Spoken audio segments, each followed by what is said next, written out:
Welcome everyone to this session of Politics in the Pub. Pleased to welcome newcomers to the event, and I can see some new faces here tonight, no doubt attracted by the prospect of hearing our special guest, Greg Combet. Now the format for tonight is that Greg is going to speak after I've given a brief introduction to the man who needs no introduction. And then I'll ask him some questions, gently probing ones. Then we'll open up to general audience questions. So we'll keep those first two parts of the proceedings reasonably brisk, I think, so that there's abundant opportunity for you to put your own questions directly to Greg. As I say, Greg needs little introduction, so what can I sensibly say other than to read the first page of his book. Greg Combet is well known for his roles as the leader of the ACTU and as a Labour government minister. Less well known is that he grew up on a winery in Rooty Hill in Western Sydney, worked as a coal miner and has a lifelong passion for Gouldian finches.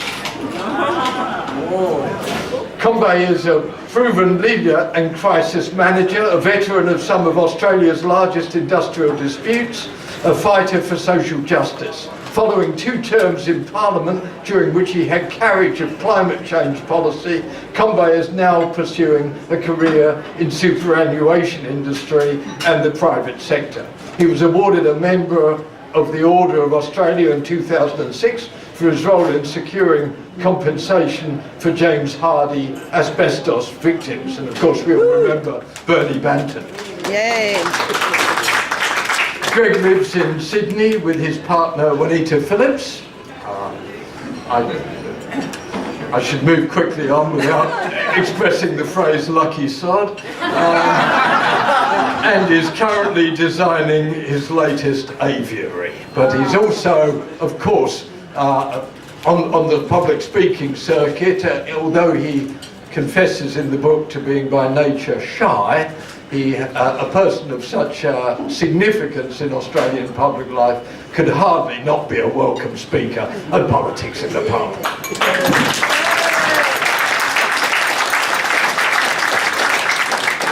Thanks very much, Frank, and thanks to everyone for coming this evening. So I'll shoot through something to try and warm you up, perhaps, and then we'll get to the Q&A from Frank, and then following that from yourselves.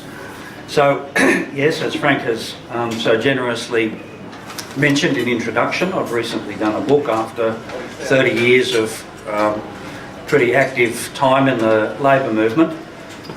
What Frank didn't mention in my background was that I was one of his students in political economy, and I'll draw upon that this evening because it was a tremendously formative experience, enormously valuable part of my education. As Frank said, I started out at Rooty Hill. My father was a winemaker for Penfolds. It was a kind of semi-rural area for settlement of people from Eastern and Southern Europe after the war in particular. We're on a 300-acre property. We lived on the Penfolds property, and surrounding it were quite a few new working class suburbs. And I went to school out there and gained a lot of my values, of course, as we all do, from my family and immediate social environment. And out there were no services much. For any of you familiar with the area, it was very different in those days, quite isolated. And my old man was pretty ill. He ended up dying when I was 13. There were no health services there. We had to troop into Macquarie Street all of the time. He was also a very Labour person and community oriented. And my mum was from a kind of national party, country party, but you know, social, agrarian, socialist type of politics, and I got a lot of my values from them. Community, fairness, justice, collective protection for people who need it in particular.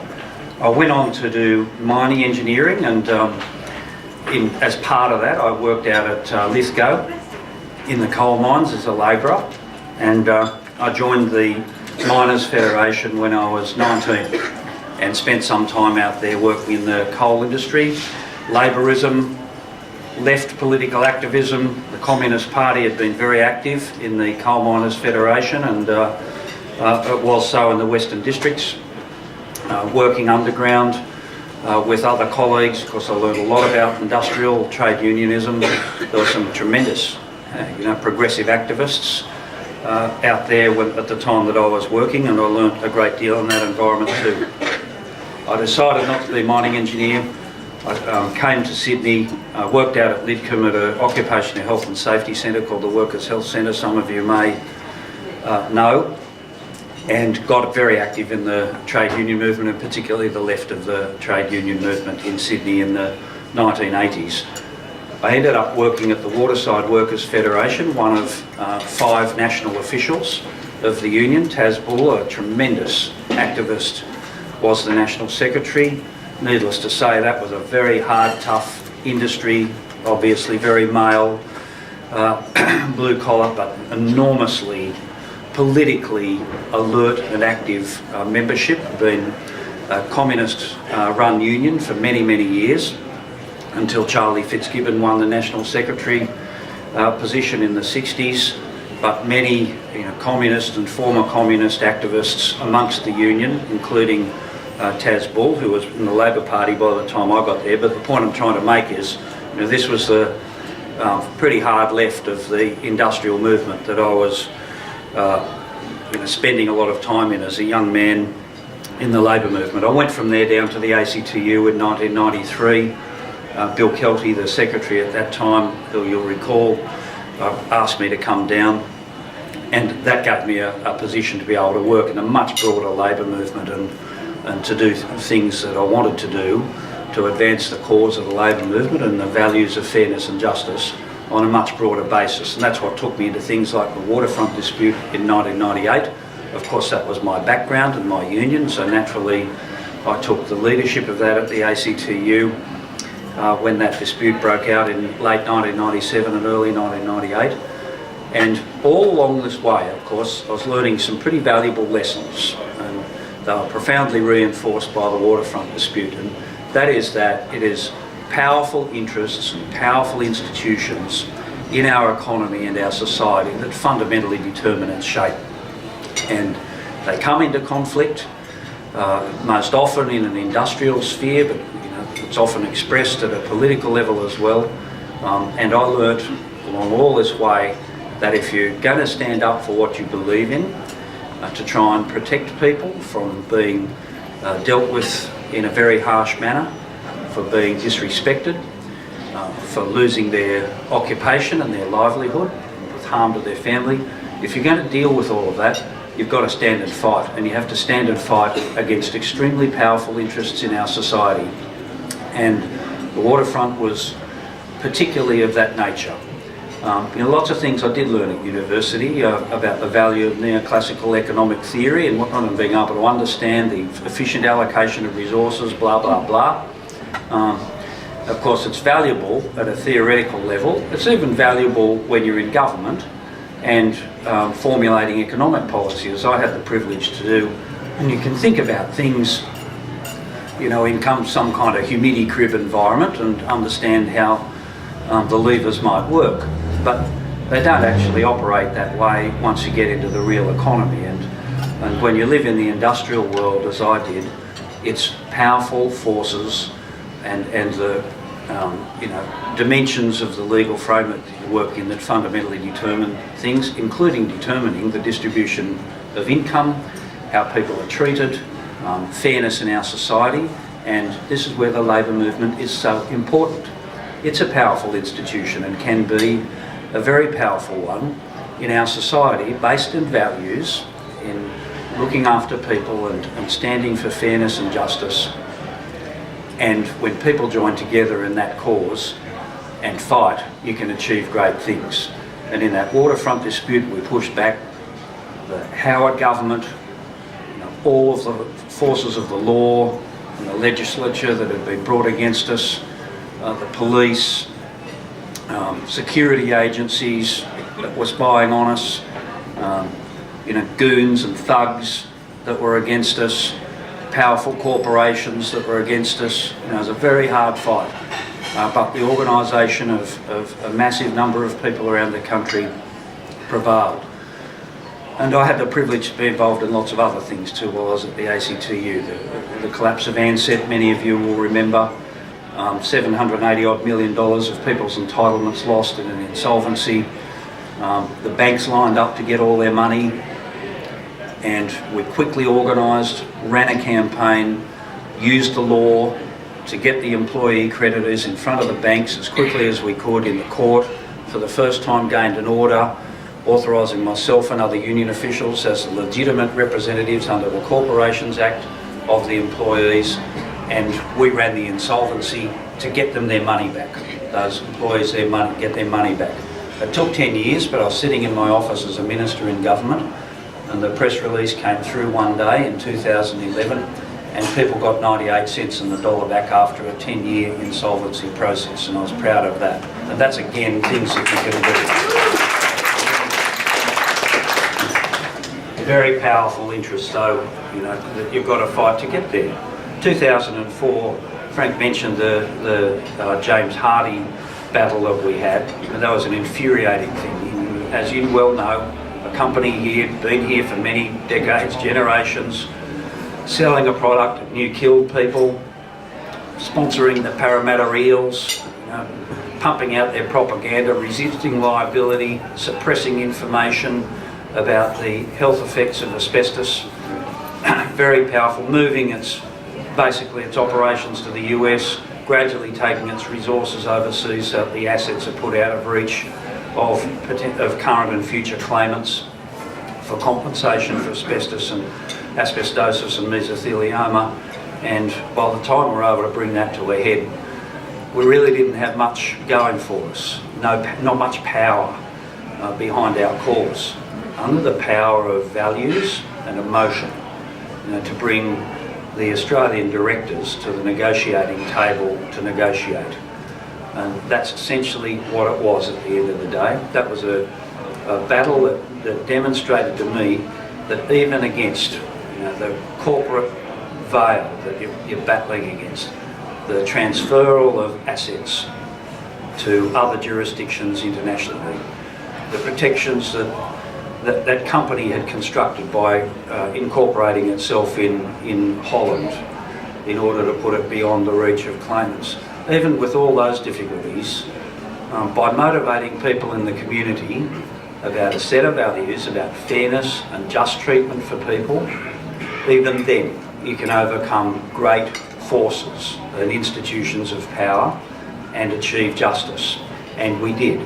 And I know some of you may have seen that settlement's in the news a bit at the moment because unfortunately there are an increasing number of people getting mesothelioma, and it's a dreadful way to die, and that's drawing down pretty heavily on the compensation fund that James Hardie has an obligation to finance, with 35% of its free cash flow from its United States operations. And that's putting pressure on the fund, and we're going to have to, as a community, deal with that problem and get more money out of them to meet the compensation demands. But again, you know, it's a great thing. Here's the labour movement, yet again, organising against those interests to get justice. And then after the 2004 election, when John Howard won control of both houses of Parliament, I figured he was going to do what he'd always wanted to do, and that's very significantly diminish working people's rights in Australia. And of course he did. Used that power to legislate against people. And we ran a 2.5-year campaign coordinated by the ACTU, tens of millions of dollars of workers' money involved in it, thousands of people working pretty much full-time in marginal seats around the country. 22 of the 24 marginal seats that we targeted, Labor won in the 2007 election. You probably remember the television advertising, but it was an enormous amount of work. You know, the largest protest marches since the Vietnam War. Again, you know, great forces arrayed against the cause of decent treatment for people, but again, we're able to prevail. And that, the consequence of that sort of took me into Parliament. I loved being a union official, but I went into Parliament in 2007 because I wanted to see that campaign through, fundamentally. Julia Gillard and I had negotiated the new industrial laws before the election. We sort of had it all mapped out, including in quite some detail. And when Labor was elected, I wanted to go in there too to see that through and to contribute to a Labor government. So that's what I did. And you know, there's plenty written about that. There's only one book worth buying and worth reading. If I can emphasise that. There it is. There's a few of them floating around now. These characters, Julia Gillard and Wayne Swan and all these bodgies. But you know, it was a wonderful experience, and they of course all became very close colleagues.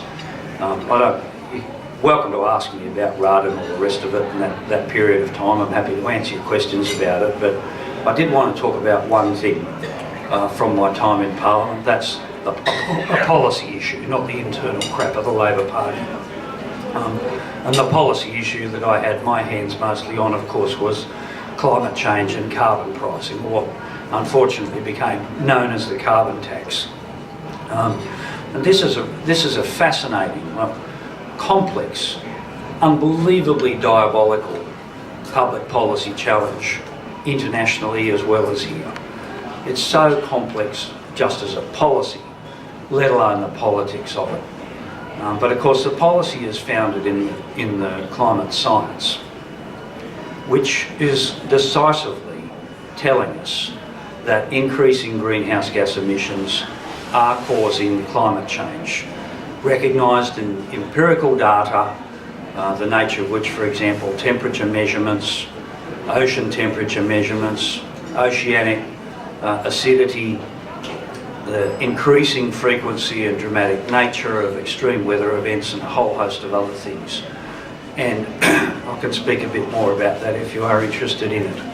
But you know, if you just consider, at the time that the Commonwealth Parliament was repealing the carbon price legislation that we put in place, that very same week, the US National Oceanic and Atmospheric Administration, you know, put out some more global temperature data just to make the point. And it showed that in June this year, average temperatures over land and sea were 0.72 degrees above the 20th century average of 15.5 degrees. So again, higher. The hottest June ever, following the hottest May ever, and the equal record April this year in recorded history. And June was the 352nd consecutive month when global temperatures were above the 20th century average.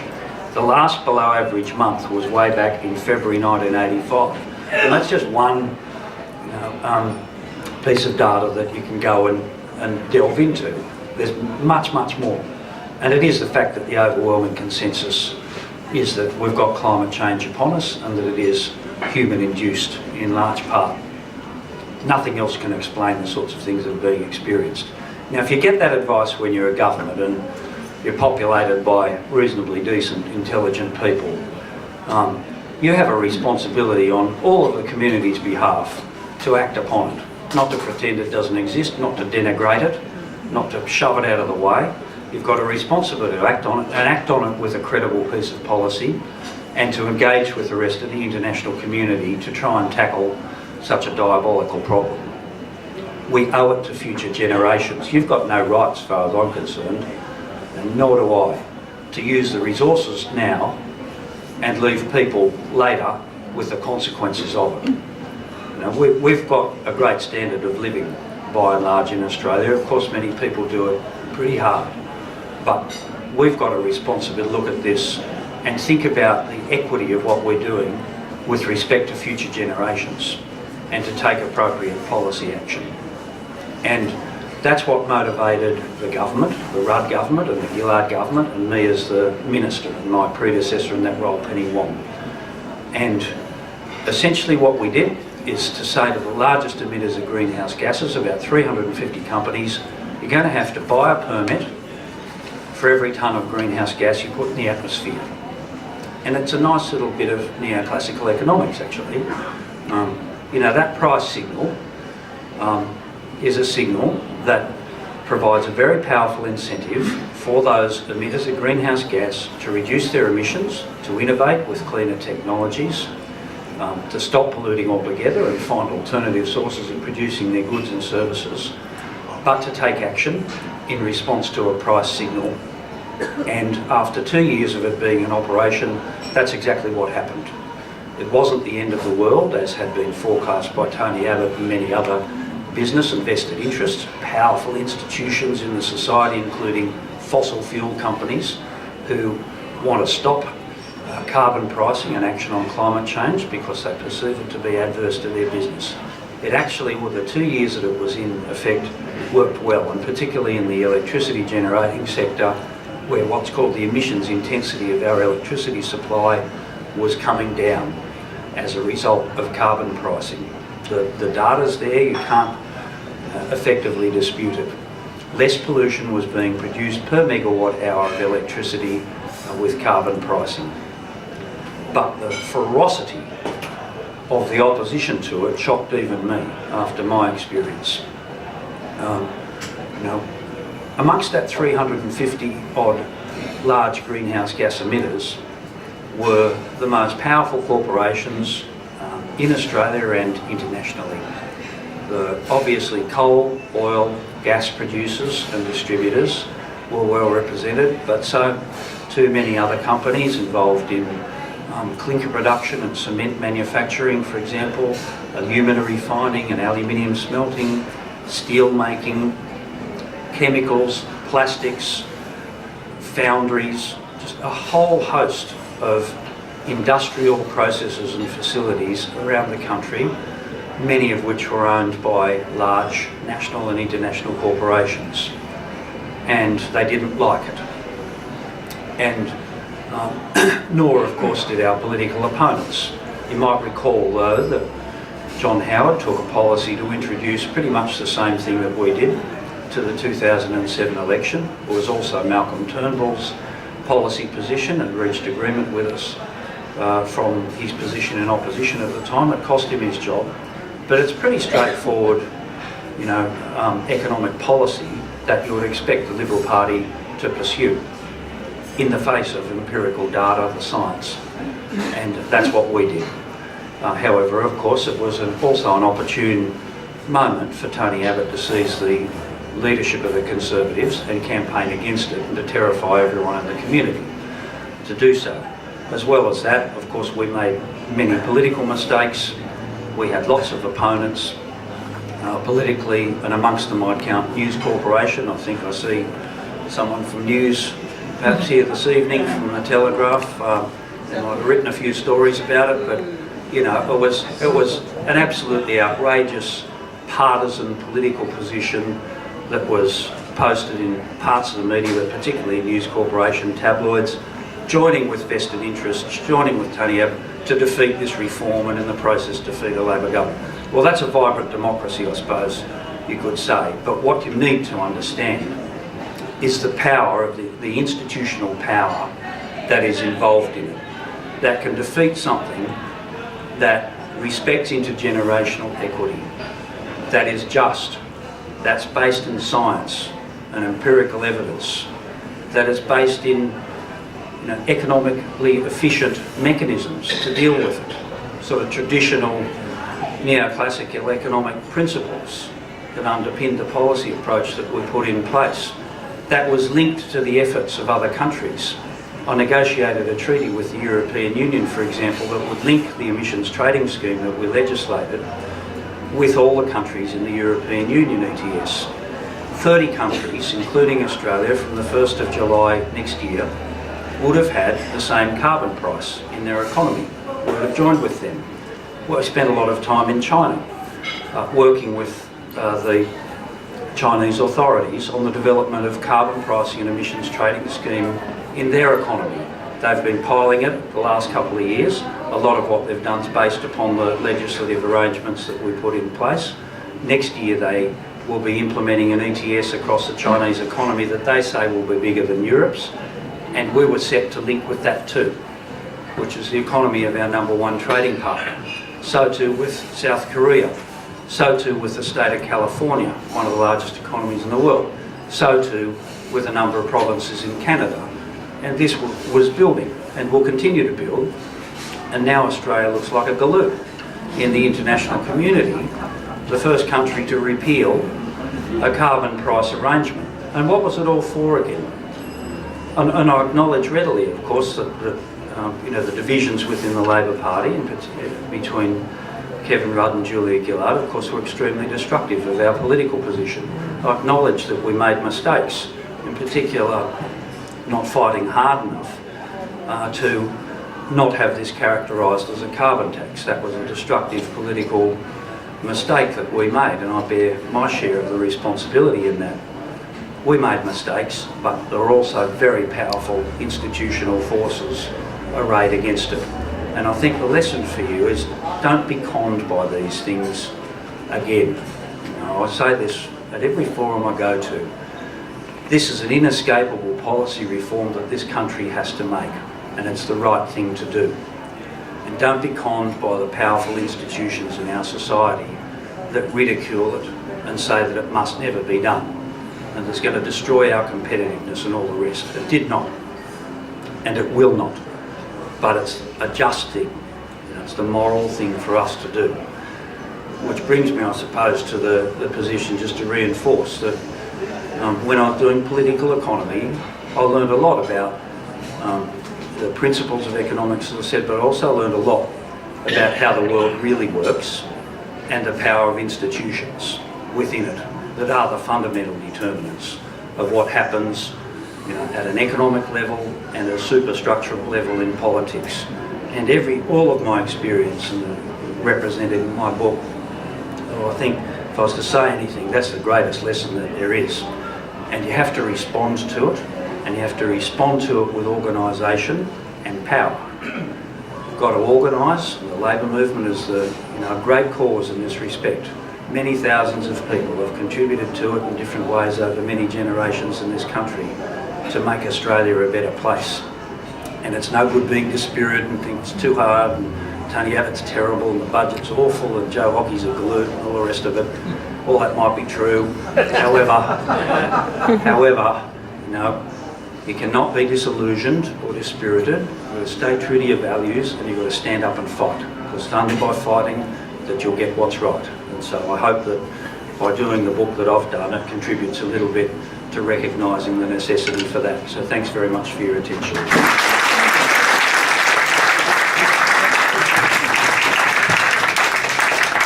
This is where Greg and I get cosy.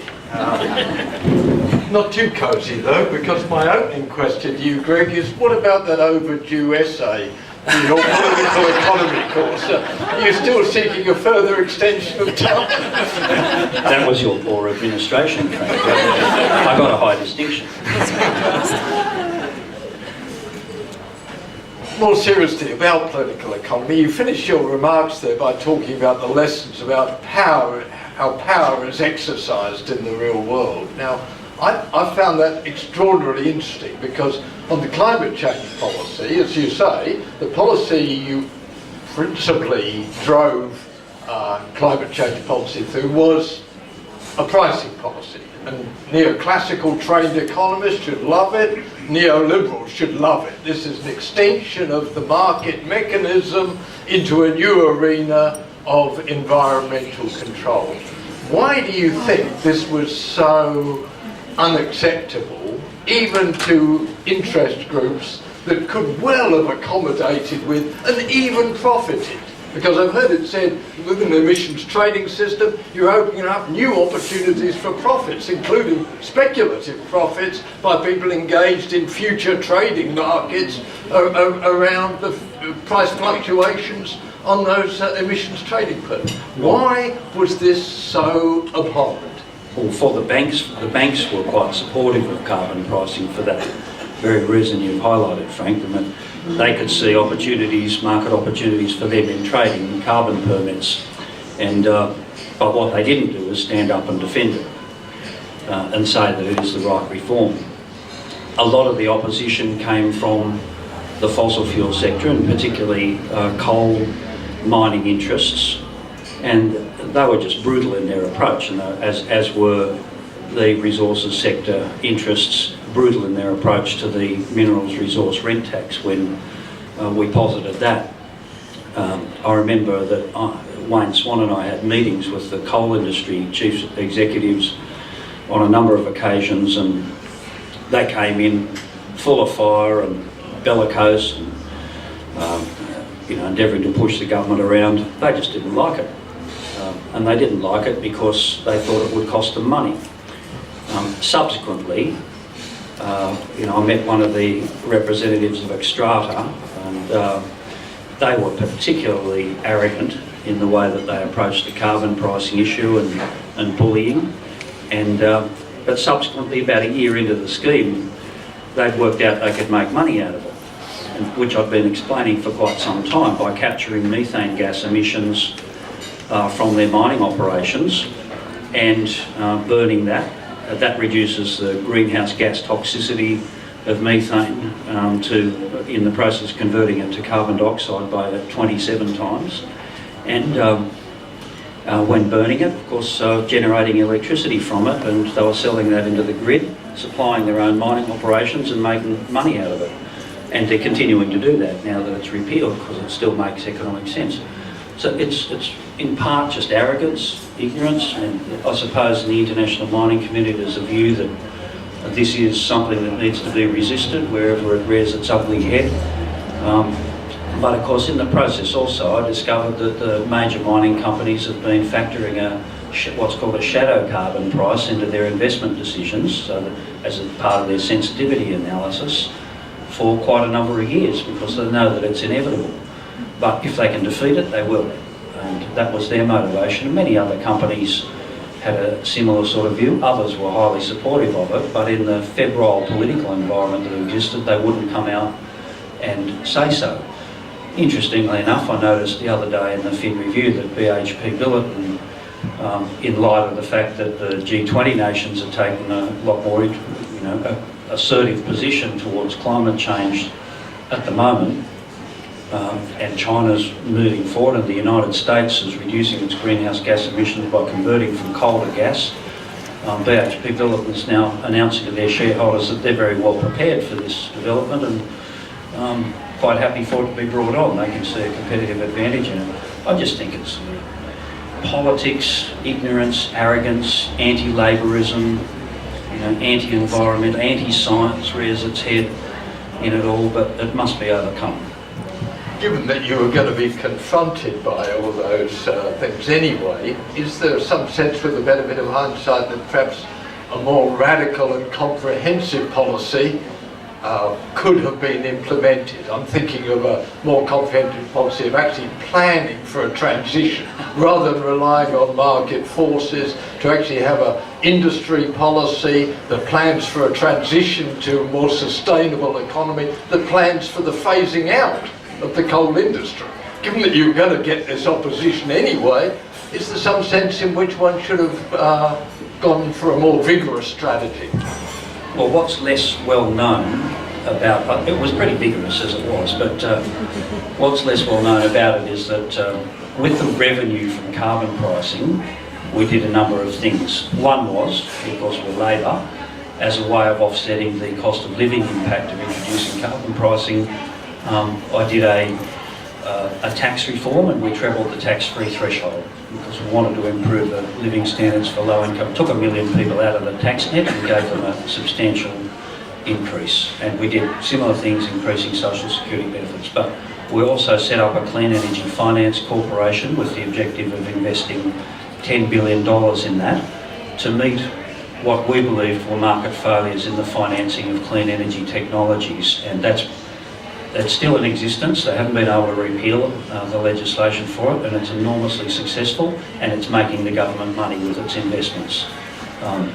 We also put $2 billion aside from the revenue into an industry policy initiative, which is essentially a grants-based scheme to give a real leg up, a boost, an initial boost to many industries and businesses to invest in clean technologies. And one example of that I put a lot of work into is in abattoirs.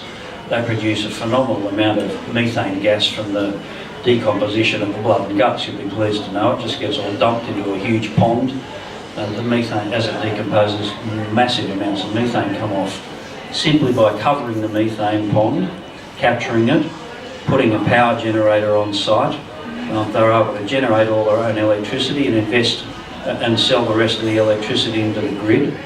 Then one of the most bellicose operators at one of these abattoirs, we went overseas, and I think it was a German technology, found something through which they could process all the blood and guts, capture the methane, generate electricity, produce potable water, as well as fertiliser.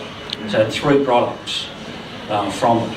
And that's given a real competitive edge to the abattoirs where they were struggling, but there was an initial significant capital investment, so that we used the revenue from carbon pricing to do that. And there are a host of others, without going into all the boredom and tedium of it.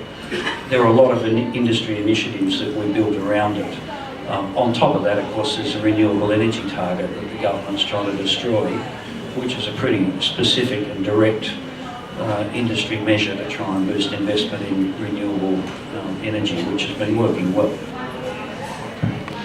A slightly different question, but only slightly, relates to industry policy. Now, in addition to being Minister for Climate Change and Energy Efficiency, you also Minister for Industry and Innovation. And some would say that historically, industry policy has been one of the great strengths of Labour relative to the Liberals. Some notion that we will have collective influence over the direction that industry development, job creation takes. This question is being asked effectively on behalf of Graham Larkham, a local fellow who I think you would know, who's currently very, very ill with cancer. And when I was seeing him just a week ago, he said, when Greg comes, ask him about industry policy. What did you do? What could you have done better? It was a great thing for me to get that job as Industry and Innovation Minister with the background that I'd had. What I did do is formulate a new industry policy for a Labor government that essentially said what we need to do is to try and put our great research capabilities in Australia together more closely with businesses that are keen on innovation and that are looking for the sort of intellectual capacity that our research institutions have, but which is not currently applied, if you like, for commercial purposes or to lend towards commercialisation. So we put a lot of effort and a lot of money behind that, including through the creation of what we call innovation precincts, in which there were partners from universities and research institutions, including the CSIRO, with businesses that were on the go. And we did the precincts around a number of industrial themes or technology themes, if you like, for example, medical technologies and the manufacturing sector more generally, or food processing. And that was starting to show some interesting things towards the middle of 2013, but the Abbott government's abolished all of it. That was one thing we did. We really boosted the capability for commercialisation of technologies. That's a big problem in Australia too. What I didn't do is go further down the path in any significant way of subsidies for particular industries and picking things out. We had a diabolically difficult problem to deal with the auto manufacturing sector, and I did put more money towards that, or I reached an agreement with General Motors to try and keep them going until 2022. But the truth is, the industry policy initiatives from the 1980s, which is when I would have had a bit to do with Graham, and the auto industry being the most notable one, those policies, which have involved pretty direct subsidies for the producers, have gradually been coming off. Of course, with tariffs being down, there have been on-budget expenditures, and they've been coming off, and there's been a gradual long-term adjustment, by which I mean people have been made redundant, businesses have closed, investments have been made in technologies. That's been happening for some time, but it couldn't continue the way it was. We needed to recast industry policy, and that's what I tried to do. And what about coal seam gas? Now, there's another question someone was saying to me. I've spent today at a conference, the so-called FENA conference, about the case for a steady state economy, and these are some fairly tough arguments about the need to get off the economic growth track, get off all fossil fuels, to really come to grips with what it means to have a sustainable economy. Now, coal seam gas, according to this person I was speaking at the conference today, is something you're currently supporting. Now, could you explain your position on that? Well, you've got to remember I'm a coal mining engineer. I'm not by nature sort of antithetical to fossil fuels. In the process of reducing greenhouse gases over we're going to be dependent upon fossil fuels for quite a period of time in this country. You've just got to get the policy settings right to get those emissions down. I know and understand a lot of the debate about coal seam gas, but I see gas, whether it's from unconventional sources like coal seam gas or more traditional sources of natural gas in aquifers, gas is a very important fuel to transition us towards a low carbon economy, is the truth of it. You've got the choice of using coal with the emissions that are associated with it and the environmental harm that open cut coal mining does, or you can phase that down and use sources like coal seam gas, but other sources of gas that are available to reduce the emissions in your economy. Gas can be combusted to produce about half the level of greenhouse gas that coal does when it's burnt, and all this power is coming from burning coal. Don't kid yourselves, that's where it's from.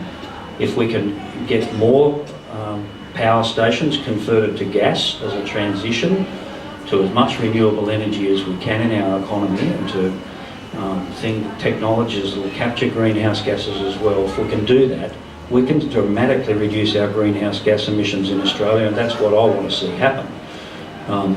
This is why the sort of international game has changed so much in climate change, because the US, by exploiting unconventional gas sources in shale seams, I'll come back to the environmental side in a minute, but by doing that, the US can now meet its greenhouse gas emissions targets, whereas previously, even only a few years ago, that wasn't looking possible at all. It can now achieve its targeted emissions reductions by 2020 quite comfortably by using gas. That means it can be an assertive player, while ever Obama's in the White House, in the international negotiations to tackle climate change. That's a hugely important dynamic. And I'd say it's better that that has happened than it hasn't. The important thing to do is to ensure that if we are going to exploit coal seam gas, that the environmental issues are attended to as purposefully, as legitimately and as transparently and as effectively as they possibly can be. Producing electricity from coal and combusting coal not only produces more greenhouse gas emissions, but I am a coal mining engineer. I've been to lots of open cut and underground coal mines. If you think that's not environmentally damaging, good heavens, go and have a look up the Hunter Valley and up on the tablelands and in the Bowen Basin in Queensland and see what you think. No exploitation of a resource of that nature, or of coal seam gas, or of any minerals resource that we are consuming in massive quantities, has no impact on the environment. This is an issue of trying to minimise these things. So I was interested, this week the Chief Scientist in New South Wales has produced a report assessing these issues about coal seam gas. I know how contentious it all is, but it's worth having, I was reading that this afternoon, it's worth having a really close look at it. My motivation in saying that I support, if the environmentals can be got right, I support us using coal seam gas as we can, is to try and get us to a much cleaner future and to use it as a transitional fuel source to get us a lot further down the track. At the same time, you've got to stimulate the investment in renewable energy, stimulate innovation in clean technologies, and that means across a whole lot of industrial activities that are commonplace in our society, including things as simple as waste disposal from the garbage that you put out. That produces massive amounts of methane. There's simple technologies that we can apply to capture that methane, so that's what I'm on about. And I know, having dealt with the Greens a lot in Parliament over these issues, they'd be very hostile to what I'm saying, and perhaps some of you are here too, but what I can say from my experience with the Greens is that and I understand it, they've just got a blanket opposition to fossil fuels. And so Christine Milne would say to me, no, we don't want coal seam gas or any form of gas as a transition fuel. Right? We've got to get to renewable energy as fast as we can. But this brings us back to the actuality and reality of our economy and our society and our democracy.